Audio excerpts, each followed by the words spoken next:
সুস্থ সবল একটা মানুষ সকালে 8টা বাজে মারা গেছে আমাদের এলাকার। তার বাড়ি হলো ময়মনসিংহ, থাকে আমাদের এলাকাতে।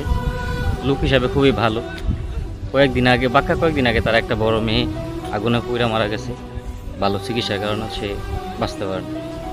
তো সুস্থ একটা মানুষ হঠাৎ করে ঘুমোতে উঠলাম, ওইটা খবর পাইলাম যেন মারা গেছে। কেমনে?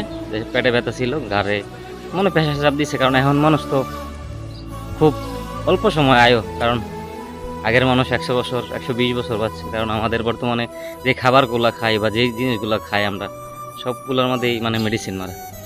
তো আসলে তার জন্য দোয়া করি আল্লাহ তাআলা তাকে ব্যস্ত নসিব করুক।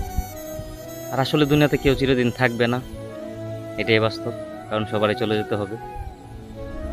তো নুরুল ভাইয়ের জন্য সবাই দোয়া করবেন, কারণ সে বাড়ির ওই ময়মনসিংহ মনে হয় আমাদের এলাকায় থাকে। খুব ভালো একটা মনের মানুষ ছিল। কারণ হঠাৎ করে শোনার পর খুবই খারাপ লাগলো। কারণ অনেক সময় তার সাথে মজা করতাম, ঠাট্টা করতাম। তো আসলে চিরদিন কেউ থাকে না।